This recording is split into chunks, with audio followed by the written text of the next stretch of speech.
In your estimation, how many women have you slept with in your life? That's a good question. I never really counted. What do you think, T? A lot. A lot? How about a lot? Lemmy says about 1,000. Lemmy says about 1,000? He himself has had 1,000. Oh, it's more than 1,000. That's for damn sure. Hell yeah. Let's just say a lot. I, Ronald Reagan, do solemnly swear that I will faithfully execute the office of President of the United States. Music's a definition of where the world's at that moment. It's like a snapshot of our society. In the first term of Reagan's administration, America was a place where you could be very successful. Everybody said, it's too much, it's so big. Well, those are the things that made it successful. The vibe of metal is larger than life. Big power chords. And I think Republican governments have this big attitude. Excess is definitely a huge part of heavy metal. We wanted more people, more girls, more dope, more booze, more money, more fun, more. If there was kind of a phrase, I think, to sum up the whole 80s thing, would be anything worth doing is worth overdoing. La historia del metal. Episodio 3. Miradas que matan.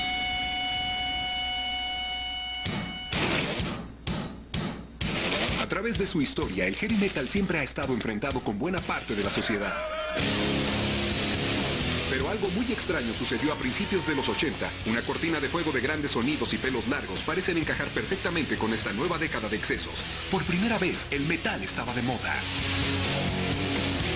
E igual que la Reaganomía, la revolución empezó en California. When you read encyclopedias for rock history, you're going to see the 64 British invasion has its chapter.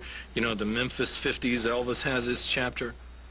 82, 83 LA will have its own chapter.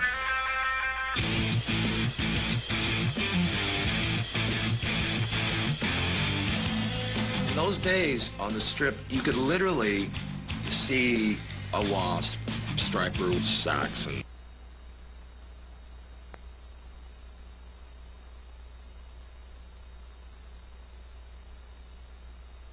Of people hanging out on the Sunset Strip, passing out flyers, trying to get you to go see their show.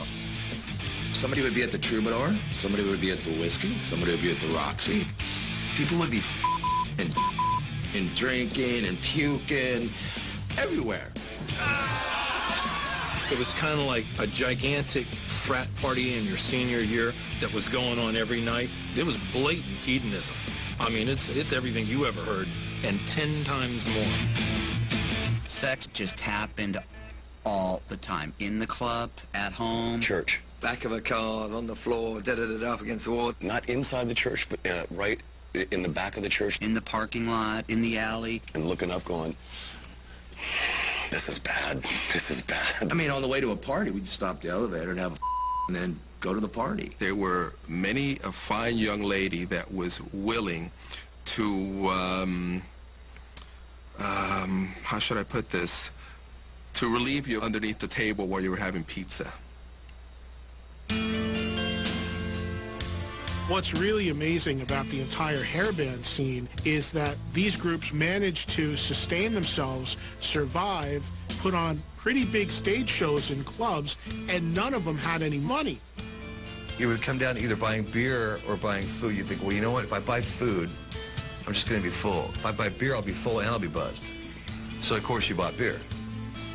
I had a closet that was 3 by 12, and I was there for a year and a half. No heat, no electricity. Living on less than $5 a week. And that's when you find out how bad do you want it. I remember putting peanut butter on bread with a Social Security card at the Hollywood Bowl Motel. We had nothing. Frankie Bonelli, living with a girl that was 2 doors down from me, my landlord had a white picket fence. And every day I'd come home and there'd be 2 or 3 slats missing out of that white picket fence. Frankie's out there stealing the fence from my landlord out there, and they're using it for firewood. It was brutal. But it was cool, though, you know? There was always this excitement in the air. I mean, just walking down the streets, walking down Sunset Boulevard, you just knew you were on the edge of something really cool. You know, you didn't know what was going to quite happen, but you knew something big was going to happen. Para el 83, Quiet Riot fue una de las pocas bandas de Sunset Street con una oferta importante de disco. Pero después de 2 álbumes y un tercero en producción, aún estaban batallando en la oscuridad hasta que llegó una idea. I was doing a lot of demos, and a demo of mine got in the hands of a manager who was doing business with a guy who had his own little record company. And I guess he sort of liked what he heard, and he said, let's go in and do another demo with a cover tune, because, you know, cover tunes are always the safest way for record labels to feel that the band has a potential shot at a hit. So it came time to record in the studio. He says, well, let's do the Slade song, the Come On Feel the Noise track.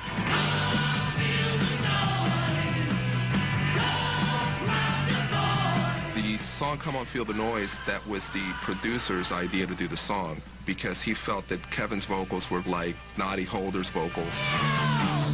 And the logic of it made sense. Slade had a #1 hit with that song everywhere but the U.S. We hated it. We didn't want to do it. Kevin Dubrow was dead set on not doing it. We didn't like the Slade songs too much. We were never huge fans, and we never even worked the song up, Come On Feel the Noise. We didn't even rehearse it. We didn't learn it. We thought we had a good plan. Play the song. Play it bad. Forget about the song. So it came time to record in the studio, and Frankie Bonelli came with this arrangement, and I was making faces at him across the room going, you know, trying to make him screw it up. And I just came up with that real simple little drum beat, and we started playing. I remember Kevin was sitting on the other side of the studio just glaring at me because he knew that it was sounding good. I said to Frank, I said, well, you played really well on it. What am I supposed to do? What is this? No, I don't want to do this song, you know. And he says, well, just sing it. You can do that. You know how to sing it lousy. Come on, feel the noise. Girls, rock your voice. We'll get wild, wild, wild. I guess it turned out pretty good. What you have on record is the first take that we have. That was the first time we had ever played that song. Is what ended up coming out.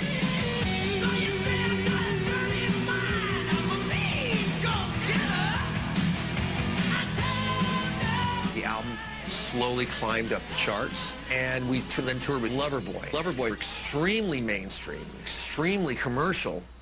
We opened ourselves up to a whole new audience of people that wouldn't necessarily have listened to or bought a Quiet Riot record in 1983, and we won those people over.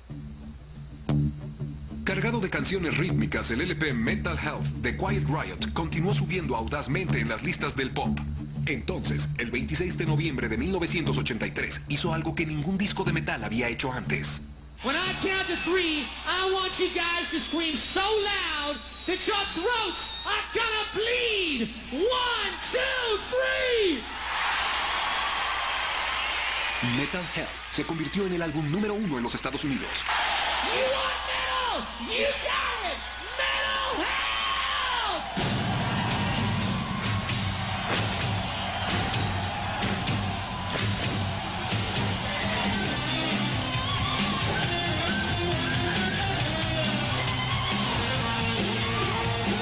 It really is incredible because Michael Jackson and U2 and all these guys are on the charts, all these huge mainstream artists. And who the hell is this? Quiet Riot, Metal Health. And all of a sudden, this thing is the #1 album in the country. It really broke that last barrier from metal. You know, I didn't really think of it in those terms. I was just wanted to get on tour. I wanted to be on a tour bus. I wanted to play rock and roll with my friends. You know, I was living my dream. It was more of a surprise to me than anything else when I started to climb the charts. I go, here we go. We made record labels realize that there was money to be earned from heavy metal. So I think we opened up the doors to record labels saying, you know, let's go out and sign just about every other band out on the strip.